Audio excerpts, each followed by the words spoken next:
Hi நண்பா நண்பேஸ் இந்த புயல் காரணமாக தமிழ்நாட்டில் இன்றைக்கும் நாளைக்கும் நிறைய மாவட்டங்களுக்கு பார்த்தீங்கன்னா கனமழை எச்சரிக்கை விடுத்திருக்காங்க. ஸோ இதனால் இன்றைக்கி ஒரு சில மாவட்டங்களுக்குலாம் விடுமுறை விட்டுருக்காங்க. இதே மாவட்டங்களுக்கும் நாளையும் பார்த்தீங்கன்னா விடுமுறை தொடரும் சொல்கிறாங்க. சவுத் பே ஆஃப் பெங்காலையும் ஈஸ்ட் இந்தியன் ஓஷன்லையும் பார்த்தீங்கன்னா ஒரு ஆழ்ந்த காற்றழுத்த மண்டலம் ஃபார்ம் ஆகிருக்கு. இது இன்னைக்கு புயலாக ஃபார்ம் ஆகும் சொல்கிறாங்க.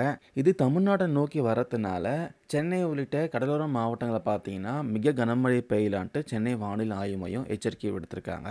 இதனால நிறைய மாவட்டங்களுக்கு ஆரஞ்சு, மஞ்சள், ரெட் அலர்ட் விடுத்திருக்காங்க. திருவள்ளூர், சென்னை, செங்கல்பட்டு, காஞ்சிபுரம், விழுப்புரம், அப்புறம் கடலூர், மயிலாடுதுறை, நாகப்பட்டினம், திருவாரூர், தஞ்சாவூர், புதுக்கோட்டை, அரியலூர், பெரம்பலூர், சிவகங்கை, ராமநாதபுரம் இந்த 15 மாவட்டங்களுக்கு இன்னைக்கு ஆரஞ்சு அலர்ட் விடுத்திருக்காங்க. அதுக்கப்புறம் நீலகிரி, கோவை, கள்ளக்குறிச்சி, திருச்சி, தென்காசி, விருதுநகர், மதுரை, தூத்துக்குடி, திருநெல்வேலி, கன்னியாகுமரி இந்த 15 மாவட்டங்கள் பார்த்தீங்கன்னா இன்னைக்கு மஞ்சள் அலர்ட் எச்சரிக்கை விடுத்திருக்காங்க. இந்த கனமழை காரணமாக இன்னைக்கும் நாளைக்கும் நிறைய மாவட்ட பள்ளி கல்லூரிகளுக்கு விடுமுறை விட்டுருக்காங்க. திண்டுக்கல், கொடைக்கானல் பகுதியில் பார்த்தீங்கன்னா ஸ்கூலுக்கு மட்டும் லீவ் விட்டுருக்காங்க. அரியலூரில் ஸ்கூலுக்கு மட்டும் லீவ் விட்டுருக்காங்க. ராமநாதபுரம் ஸ்கூல் காலேஜுக்கு லீவ் விட்டுருக்காங்க.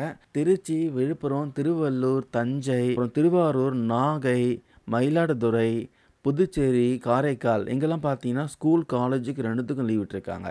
அதுக்கப்புறம் சிவகங்கை, புதுக்கோட்டை, காஞ்சிபுரம், சென்னை, செங்கல்பட்டு இங்கெல்லாம் ஸ்கூலுக்கு மட்டும் லீவ் விட்டுருக்காங்க. இதில் திருவண்ணாமலை மாவட்டத்துக்கும் லீவ் விட வேண்டியது இந்த வாட்டி விடலை. மேபி நாளைக்கு லீவ் விடுறதுக்கு அதிக வாய்ப்பு இருக்குது. வெயிட் பண்ணி பார்க்கலாம். ஸோ அதுக்கப்புறம் இந்த ஸ்கூல் காலேஜ் லீவ் விஷயமா மாவட்ட ஆட்சியர்கள் அப்புறம் பள்ளி தலைமை ஆசிரியர்களே முடிவு செய்யலான்ட்டு நம்ம தமிழ்நாடு அரசு ஏற்கனவே அனௌன்ஸ் பண்ணியிருக்காங்க. இந்த பதிவில் நான் ஷேர் பண்ண அப்டேட்ஸ்லாம் யூஸ்ஃபுல்லாக இருக்கும்னு நினைக்கிறேன். தேங்க்யூ நண்பா நண்பீஸ்.